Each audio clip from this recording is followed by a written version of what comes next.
오늘은 인간 끝 하나님 시작이라는 제목으로 말씀을 전하려고 합니다. 예레미야서 40장부터 41장까지 매우 긴 본문을 선택했습니다. 이 부분은 사실 여러 편으로 나누어서 말씀을 나누는 것이 보다 우리가 익숙할 듯 합니다. 그럼에도 불구하고 오늘은 이것을 크게 보면서 우리가 크게 보면 볼수록 문제의 핵심을 보다 우리가 단순하게 볼 수 있기 때문에 길게 볼 필요가 있어서 이렇게 말씀을 나누려고 합니다. 배경이 되는 것은 이 남유다의 마지막 멸망 상황을 그려내고 있고, 그것이 지난주에도 말씀을 드렸던 것처럼 단 2절에 걸쳐서 말씀이 전해지고 있습니다. 특별히 39장 1절과 2절에 있는 말씀, 유다의 시드기야 왕의 제9년 10째 달에 바벨론의 느부갓네살 왕과 그의 모든 군대가 와서 예루살렘을 에워싸고 치더니 시드기야의 제11년 넷째 달 9째 날에 성이 함락되니라. 예루살렘이 함락되매라고 해서 단 2절에 걸쳐서 예루살렘의 함락을 그려내고 있습니다. 그런데도 불구하고 다른 구절들을 보면, 예를 들어서 우리가 본문에 있었던 것처럼 남유다의 멸망을 그리고 있는 것은 열왕기하 25장, 역대하 36장 11절에서 21절 뿐만 아니라 예레미야서 52장에도 나와 있습니다. 이처럼 많은 부분들이 매우 길게 자세하게 소개하고 있는 것에 비해서 이 39장은 매우 간략하게 단 2절에 걸쳐서 끝을 내고 있습니다. 그와 반면에 이렇게 큰 사건은 매우 압축시켜 놨는데도 불구하고 그보다도 더 긴 얘기를 39장부터 해서 40장과 41장과 42장에 걸쳐서 하고 있습니다. 특별히 오늘 40장과 41장에는 예루살렘의 멸망과 대비해서, 그리고 시드기야 왕의 결말, 두 눈이 뽑히고 아들들은 죽게 되고 자신은 바벨론으로 끌려가는 상황과 대비시키면서 또 다른 이야기가 매우 길게 소개가 되고 있습니다. 먼저 40장에는 예레미야의 석방 이야기가 나오게 됩니다. 보다 제가 자세한 것은 주보에다 실어놨습니다. 주보를 보시면 39장 1절에서 2절은 예루살렘 멸망 예언이 성취되는 것을 보여주고 있습니다. 멸망 예언은 대표적으로 예레미야서 21장 8절과 9절에 나와 있습니다. 예레미야서 21장 8절과 9절을 함께 찾아서 읽어보도록 하겠습니다.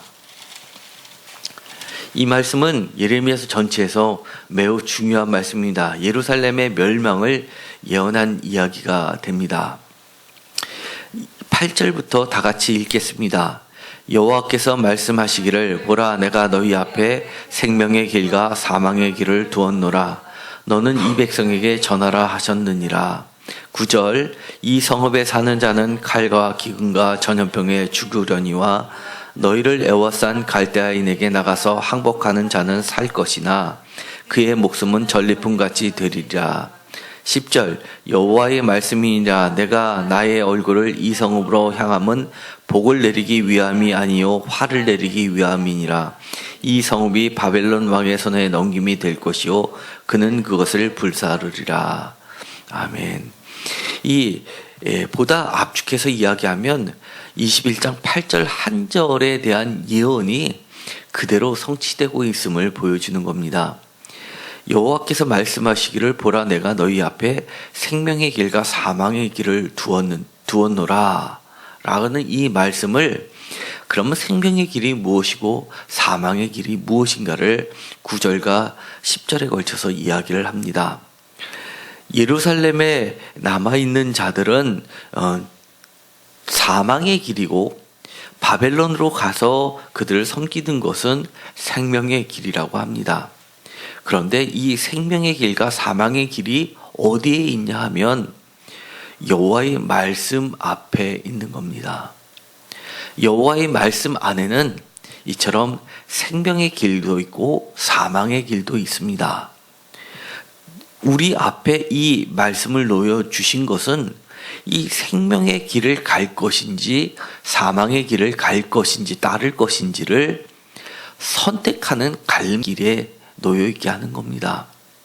우리가 둘 다 생명의 길도 어느 정도 가면서 사망의 길도 어느 정도 피하면서 적당히 이 경계선을 따라가는 것이 있으면 좋겠지만 하나님은 분명하게 그 갈림길을 너희 앞에 두었다는 겁니다. 우리는 이제 선택을 합니다.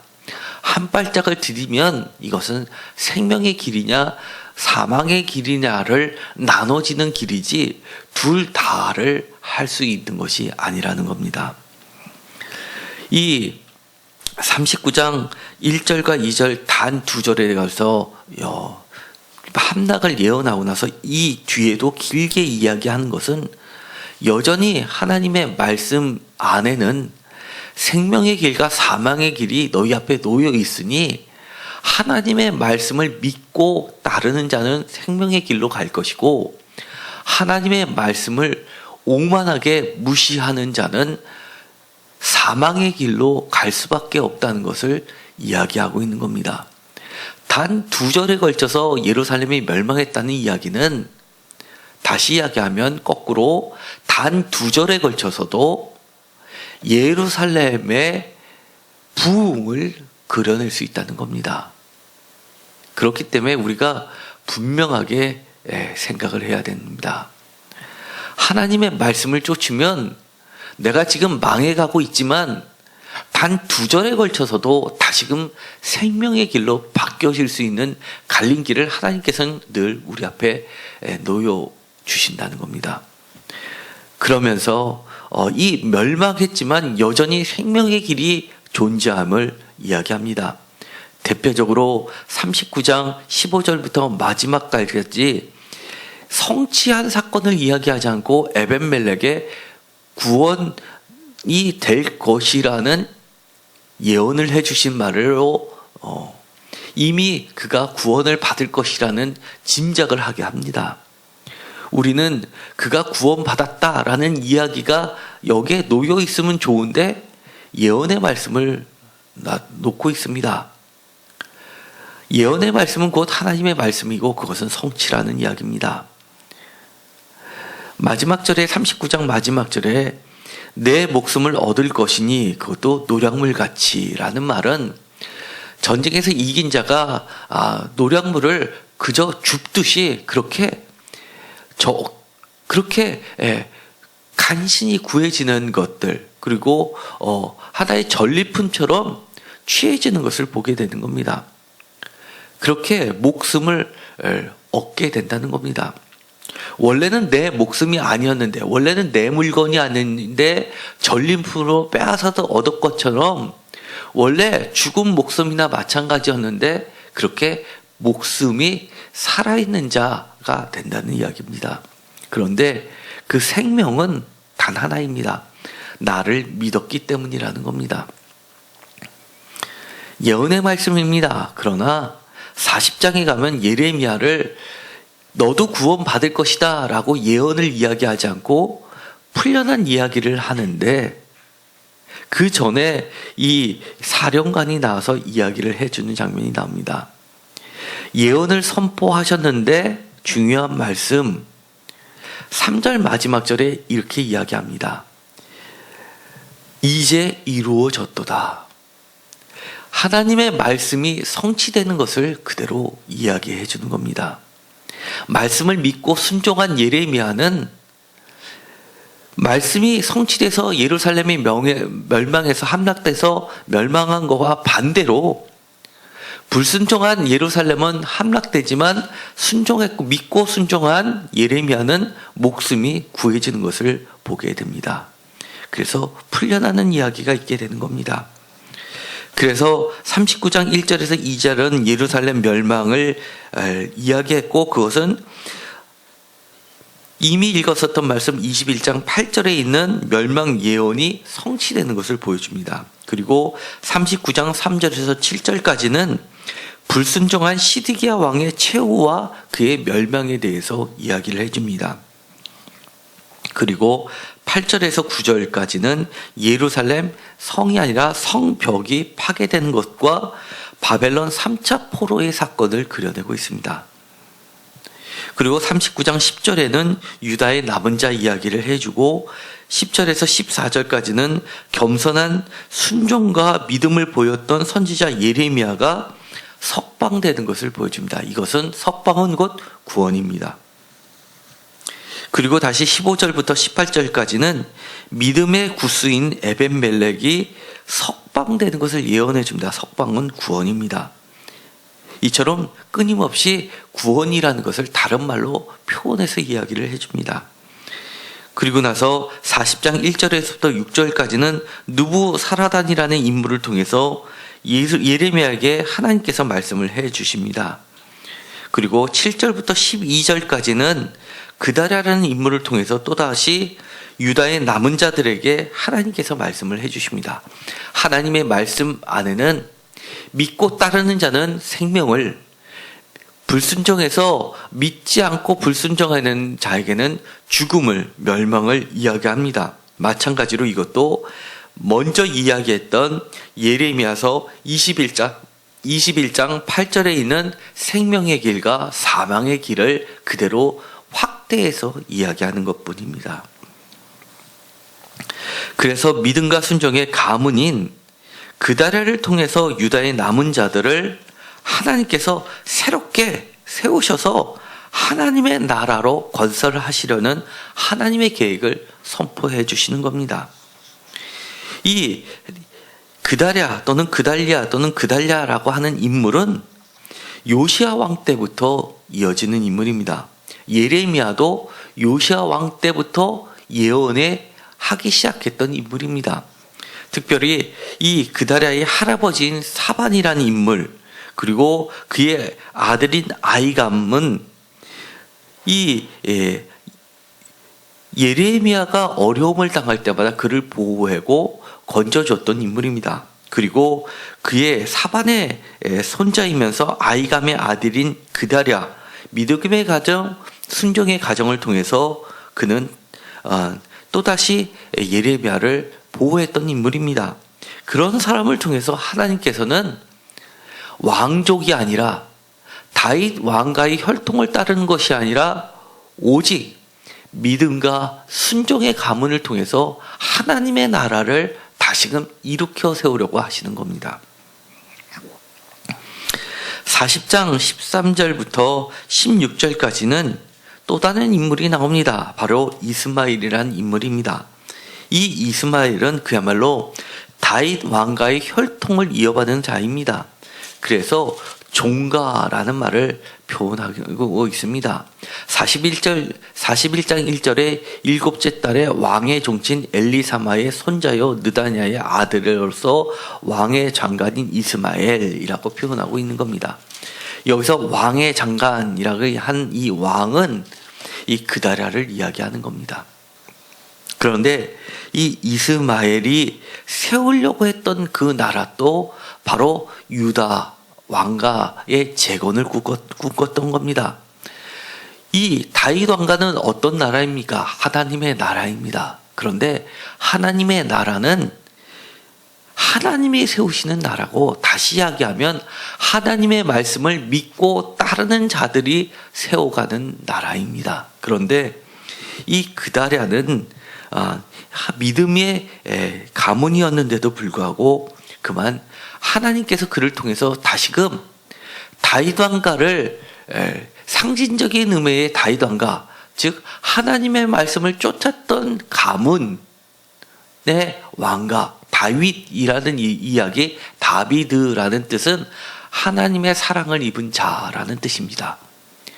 바로 요한의 제자가, 요한이라는 인물이 예수님으로의 품에 기대어 눕던 자인데 그것은 바로 사랑받는 자라고 지칭됐던 거와 우리가 맥을 같이 하고 있는 겁니다. 그래서 다윗 왕가라는 의미는 신약에 의해서 사랑받는 자, 하나님의 사랑받는 자, 하나님의 말씀을 증언하고 지켜온 자들의 상징적 의미가 있는 겁니다. 그런데 그런 하나님의 말씀을 따르는 자를 통해서 하나님께서 나라를 세우시고 했는데, 이 혈통을 중시하는 다윗 왕가의 인물 이스마엘이 스스로 반역을 꾸몄던 겁니다.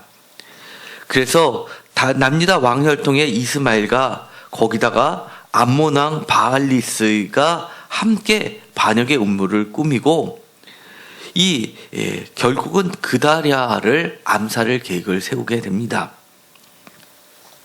그런데 사피 11장 1절에서 15절을 보면 이 이스마엘의 암살 계획을 그 사실을 요한한 암살을 실제로 실행을 하였고, 그리고 자신이 꿈꿔왔던 나라를 세우는 과정들이 자세하게 소개되고 있는데, 그것이 결론적으로는 이 새롭게 세우려는 다윗 나라가 결국은 실패하는 것을 보여주게 됩니다.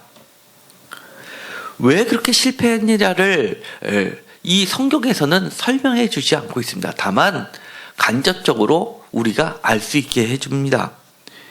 그의 잔악한 모습들을 그대로 이야기해 줍니다. 예를 들어서 41장 1절에 보면 미스바에서 함께 떡을 먹다가 2절에 보면 그다랴를 칼로 쳐 죽입니다. 이 고대 근동서에서는 함께 식사하는 자는 절대로 상대방을 해쳐서는 안 되는 겁니다. 우리나라에서 가장 최고의 덕으로 여기는 것을 어기면서 자신의 이익을 취하는 자로서 묘사되는 것과 마찬가지입니다. 예를 들어서 자식이 보험금을 노리고 노부모를 살해하거나, 아니면 부모가 보험금을 노리고 또는 자기의 성욕을 최근에 발생한 것처럼 성욕을 채우기 위해서 자녀들을 성폭행하거나 아니면 자녀의 친구들을 성폭행하려다가 실패해서 살해까지 하는 그런 것과 마찬가지 사건이라는 겁니다.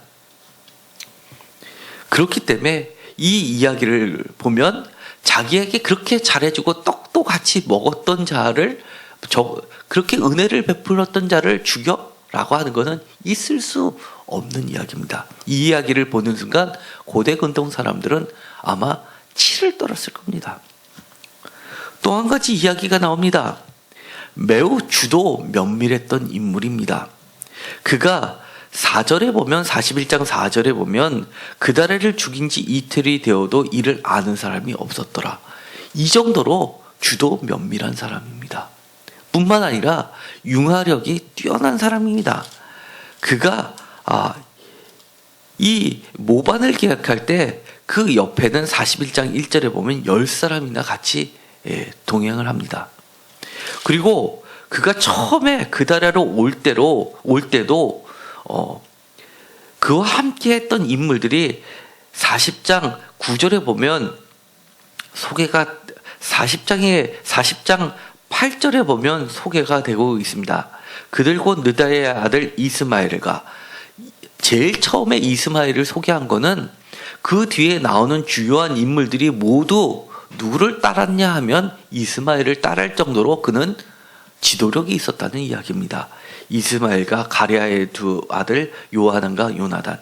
이 요하난과 요나단이란 인물도 이스마엘이라는 인물을 빼놓고는 아주 신임을 두텁게 받았던 인물이라는 걸 알 수 있습니다. 두 번째로 소개되고 있기 때문입니다. 그러나 이 가랴의 아들 요하난은 이스마엘을 뛰어넘을 수 없는, 넘볼 수 없는 그런 능력이 있었습니다. 그건 바로 고대 사회로 갈수록 왕의 혈통이라는 것이기 때문입니다. 북한도 지금 김정은이 정권을 잡을 수 있었던 것도 김일성의 후예라는 것 때문입니다.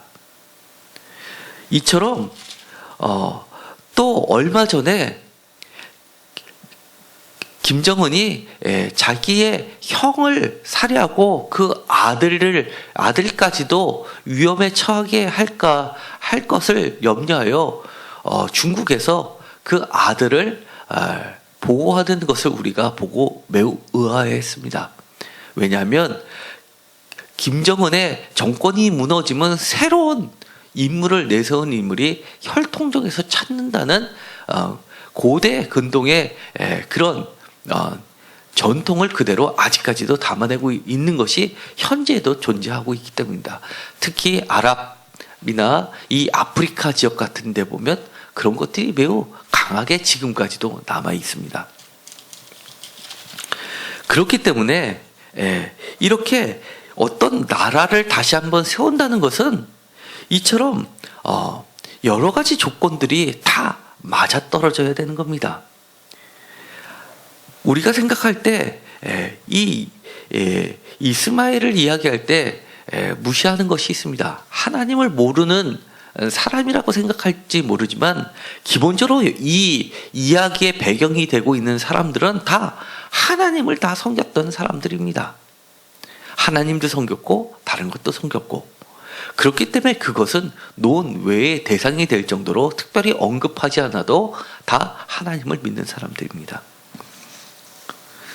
그런데 16절부터 41장 16절부터 42장 6절까지는 이 요하난이라는 인물이 이 이스마엘의 모반을 제거하고, 그리고 또한 다른 남아있던 사람을 규합했던 인물입니다.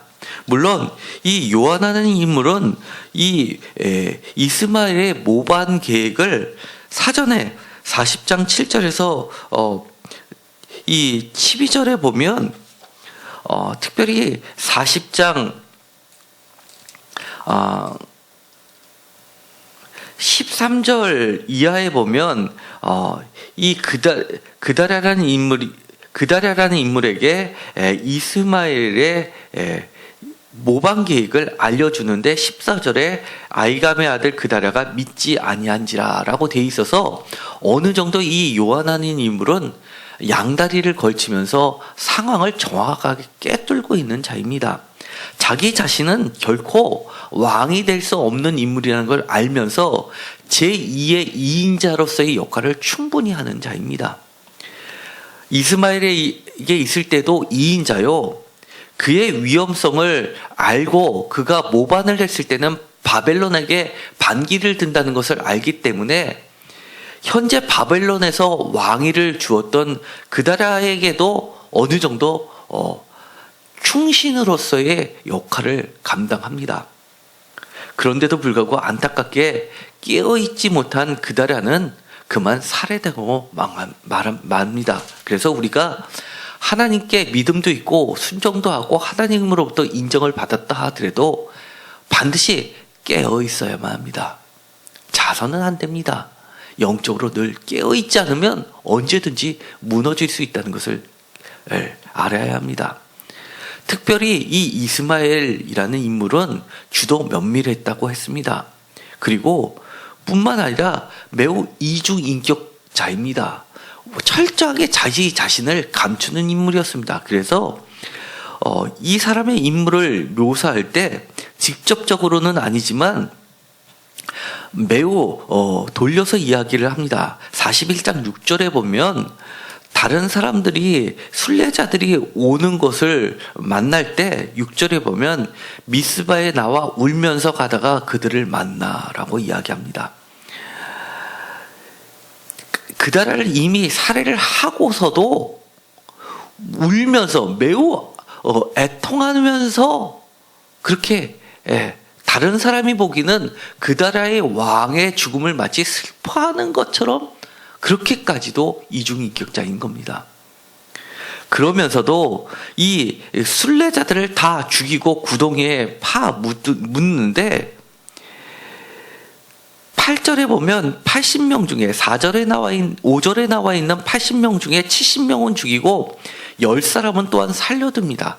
철저하게 자신에게 이득이 될 사람이라는 것을 그리고 자신에게 배반하지 않을 만한 사람이라는 것을 꿰뚫어보는 능력도 갖고 있고, 그리고 이 10사람은 살려줍니다.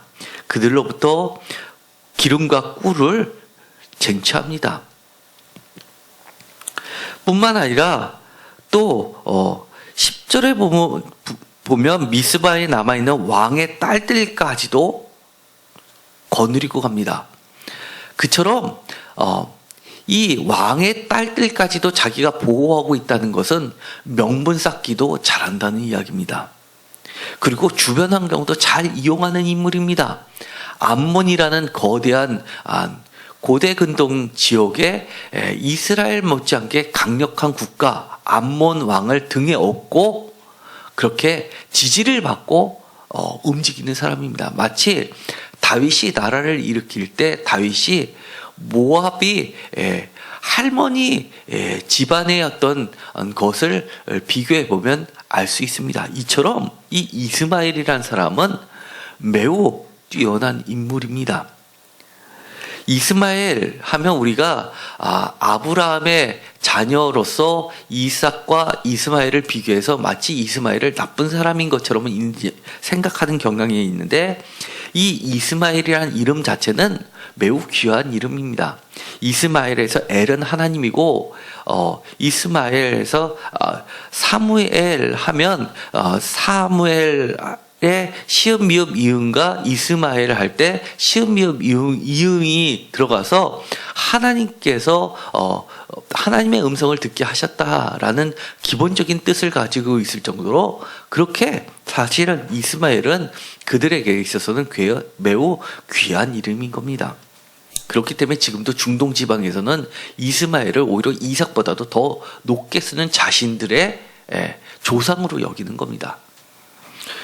그렇게 성격도 매우 주도면밀하고 남도 알아차리지 못할 대로 이중인격자이고, 그러면서 지도력도 있고 많은 사람을 따르게 하고 명분도 알고 사람도 꿰뚫어보고 주변의 정세도 좌지우지할 정도로 그렇게 완벽한 사람.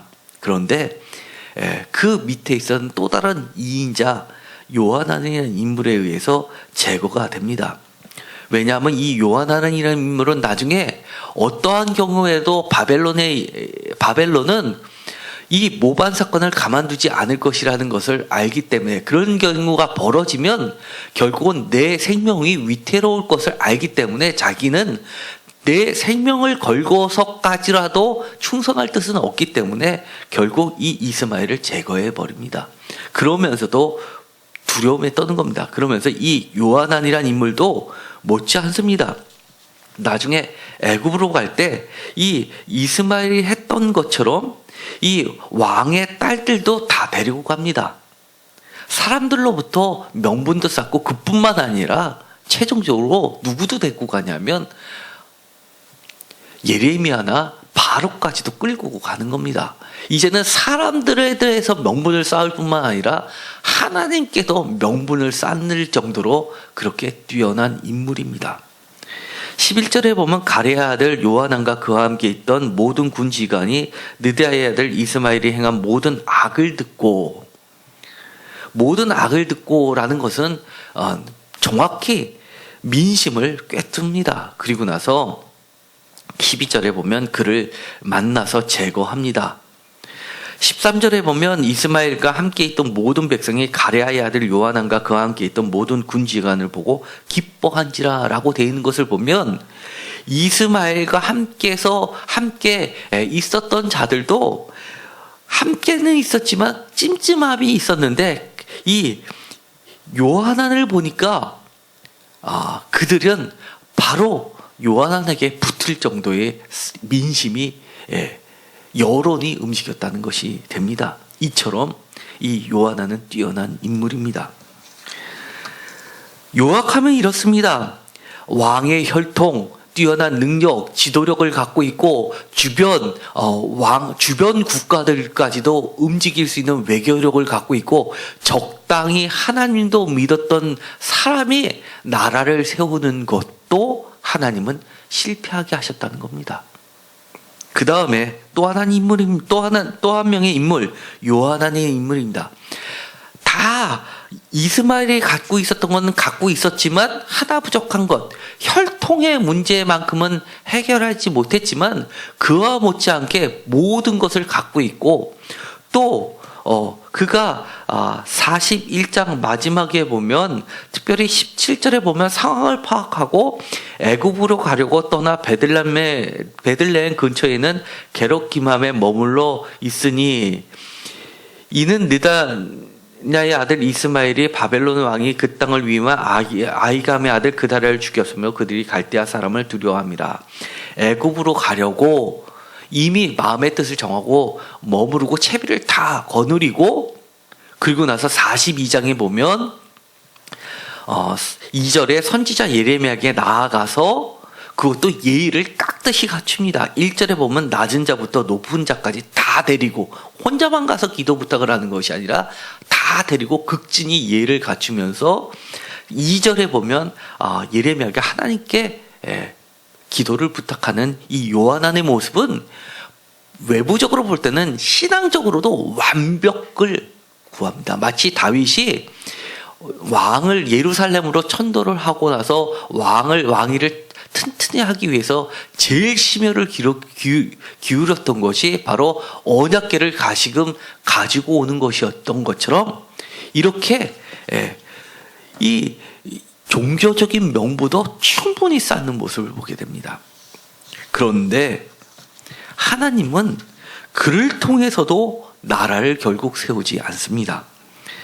41장 1절에서 15절에 나와 있는 것처럼 이스마엘의 나라도 무너뜨리게 하시고, 16절부터 42장 6절까지 요하난의 나라도 세워지지 않습니다.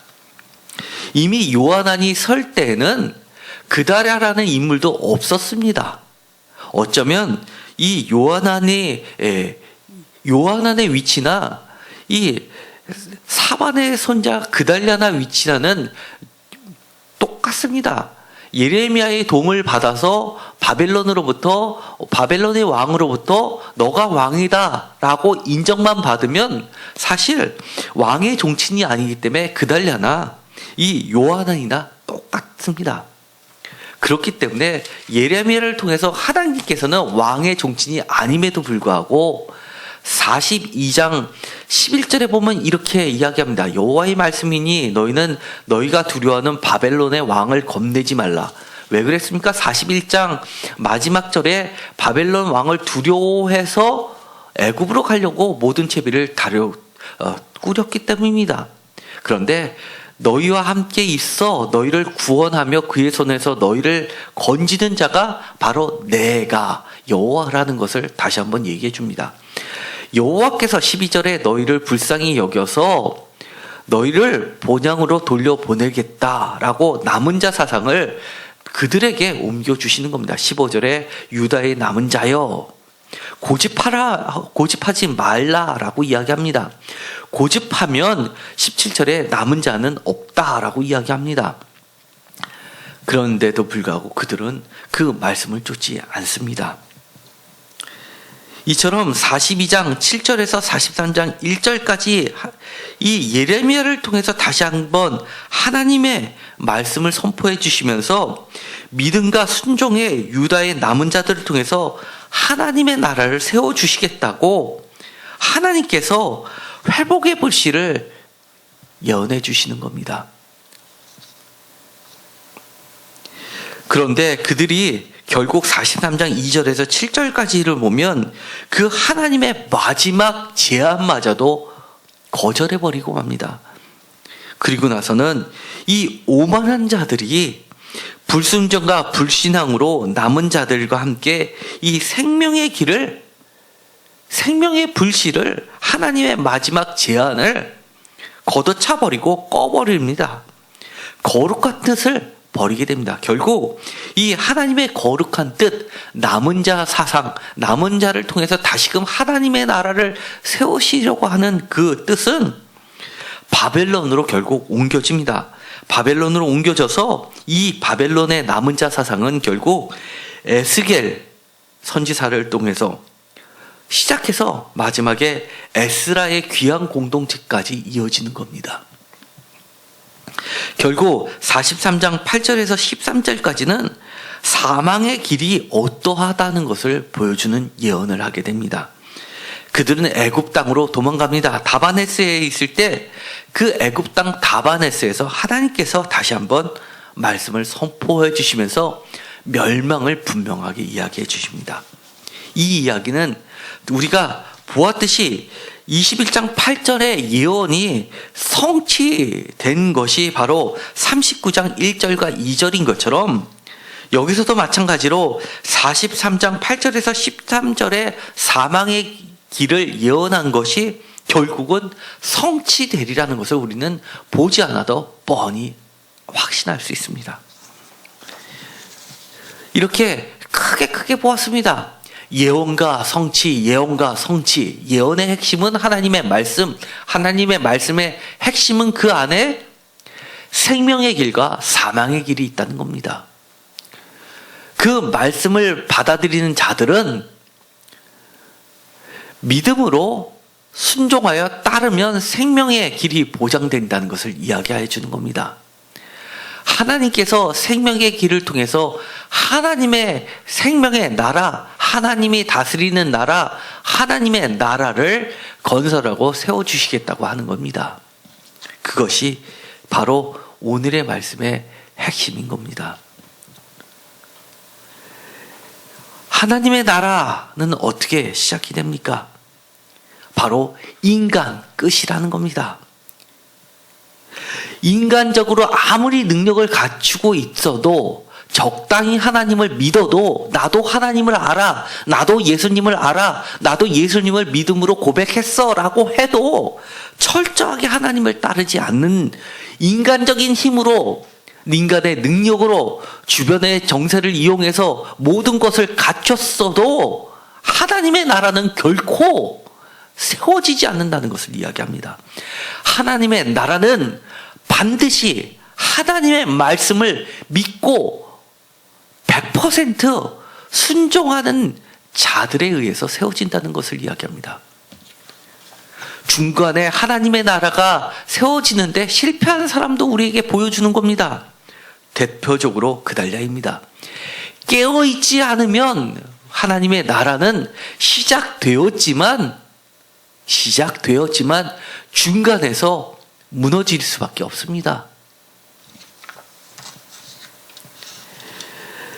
죽음이 항상 공격해 오기 때문에 생명을 끝까지 붙잡니다. 종말이 무엇입니까?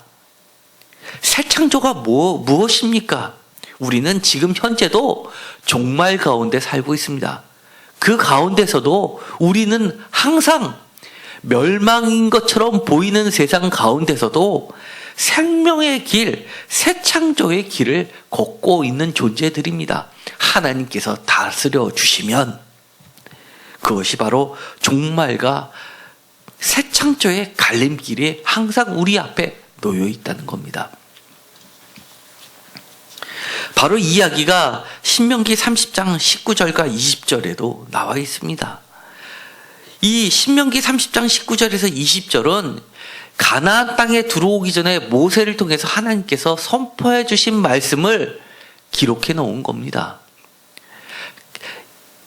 이스라엘이라는 나라가 세워지기도 전에, 다윗이라는 나라가 세워지기도 전에 하나님께서 하셨던 나라나 말씀이나 동일합니다. 이스라엘 나라는 무너졌고 새 이스라엘 나라는 무엇입니까?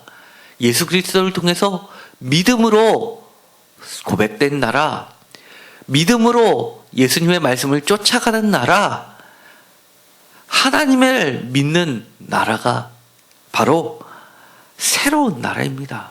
그것이 우리가 종말에 우리가 죽고 살아나서 하늘나라를 들어가는 나라, 그것이 또한 이 땅에 사는 나라이기도 하는 겁니다.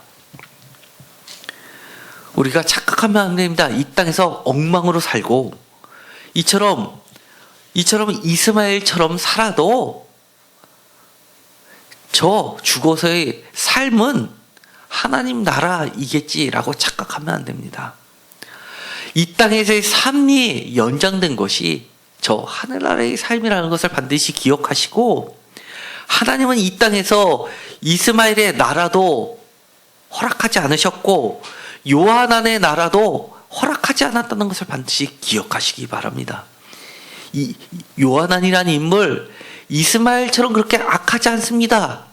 요하난이 보여준 것은 이스마엘처럼 그렇게 악한 것을 제거하는 매우 선한 사람이었습니다. 그럼에도 불구하고 하나님의 말씀을 무시하는 오만한 자의 나라인 겁니다. 우리는 반드시 하나님 말씀 안에 생명이 있다는 것을 반드시 기억하고, 하나님의 말씀이 우리 앞에 놓여졌을 때 죽음과 생명, 종말과 새 창조의 갈림길에서 올바른 선택의 길을 따라가야 할 것입니다. 항상 인간 끝, 하나님 시작이라는 것을 명심하시고 하나님의 말씀만을 믿고 쫓아감으로써 진정한 하나님이 다스리는 하나님의 나라를 이루시게 되기를 간절히 소망합니다. 기도하고 마치기로 하겠습니다. 하나님의 나라는 능력이 뛰어난 지도력이 있고 사람의 마음까지 꿰뚫어보고 주변 정세도 확실히 정확하게 꿰뚫어보고 외국의 지원 세력도 든든히 입고 여론의 민심도 움직일 줄 알고 또 적당히 악을 제거하는 그러면서도 적당히 하나님을 믿는 사람들에 의해서 세워지는 나라가 결코 아니라는 것을 우리에게 알려주심을 감사드립니다.